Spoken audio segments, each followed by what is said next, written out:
Assalamualaikum warahmatullahi wabarakatuh. Kami dari kelompok 6 yang beranggotakan saya sendiri, Riza Rivaldi, yang kedua Mas Yafet, yang ketiga Mbak Era. Di sini kami akan mempresentasikan hasil dari kerja kelompok kami yang bertemakan supervisi pendidikan. Materi yang pertama akan dibacakan oleh Mas Yafet. Seperti dikatakan di muka bahwa supervisi adalah istilah yang dapat dikatakan baru dikenal di dunia pendidikan di Indonesia. Istilah ini muncul diperkirakan pada awal tahun 60-an atau pada 2 dasawarsa terakhir. Ini diperkenalkannya istilah supervisi sering dengan diberikannya mata kuliah administrasi pendidikan di beberapa IKIP di Indonesia, yang kemudian disusul pula dengan jadikannya administrasi pendidikan sebagai mata pelajaran dan bahan ujian pada SGA atau SPG pada tahun ajaran 1965 sampai 1966. Jadi tidaklah mengherankan kalau ada dari kalangan pendidik sendiri masih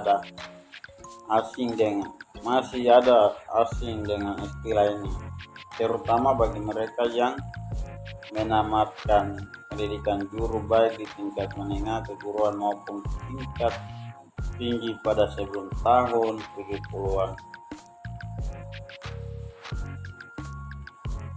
Pengertian supervisi. Pengertian dari supervisi pendidikan ialah sebuah pembinaan yang berupa sebuah tuntutan atau sebuah pembinaan ke arah perbaikan dari situasi pendidikan dan juga meningkatkan mutu dari belajar dan mengajar. Prinsip-prinsip supervisi pendidikan. Berikut ini merupakan prinsip-prinsip supervisi pendidikan. Yang pertama ada supervisi bersifat konstruktif. Yang dibimbing dan diawasi harus dapat menimbulkan dorongan untuk bekerja. Yang kedua, supervisi harus didasarkan pada keadaan dan kenyataan yang sebenarnya. Yang ketiga, supervisi harus sederhana dan informal dalam pelaksanaannya. Yang keempat, supervisi harus dapat memberikan perasaan aman terhadap guru-guru yang disupervisi atau diawasi. Yang kelima, supervisi harus berdasarkan atas hubungan profesional, bukan hubungan pribadi. Yang keenam, supervisi menghitungkan kesanggupan sikap dan mungkin prasangka para guru di sekolah. Yang ketujuh, supervisi tidak bersifat mendesak karena dapat menimbulkan perasaan gelisah para guru. Yang kedelapan, supervisi tidak boleh didasarkan atas kekuasaan pangkat, kedudukan, dan kekuasaan pribadi. Yang kesembilan, supervisi tidak boleh bersifat mencari-cari kesalahan atau kekurangan para guru. Yang kesepuluh, supervisi tidak boleh terlalu cepat mengharap hasil dan tidak boleh cepat kecewa. Dan yang terakhir, yang ke-11, supervisi hendaknya bersifat preventif, korektif, dan kooperatif. Teknik-teknik dalam supervisi guru. Dalam supervisi dikenal dengan 2 teknik besar, yaitu teknik individual dan teknik kelompok. Teknik individual antara lain: yang pertama, kunjungan dan observasi kelas; yang kedua, individual konferensi; yang ketiga, kunjungan antara guru-guru; yang keempat, evaluasi diri; yang kelima, supervisory bulletin; yang keenam, professional reading; dan yang terakhir, yang ketujuh, professional. Sedangkan teknik kelompok antara lain yaitu adalah: yang pertama, rapat staf sekolah; yang kedua, orientasi guru baru; yang ketiga, kurikulum laboratori; yang keempat, panitia; yang kelima, perpustakaan profesional; yang keenam, demonstrasi pengajar; yang ketujuh, loka karya; yang kedelapan, field trip for staff personnel; yang kesembilan, panel or forum discussion; yang ke-10, in-service training dan organisasi Pendekatan supervisi pendidikan. Ada beberapa macam cara pendekatan supervisi pendidikan.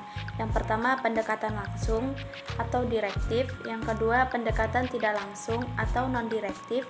Yang ketiga, pendekatan kolaboratif. Yang keempat, pendekatan humanistik. Peran supervisi pendidikan dalam peningkatan kemampuan diri guru.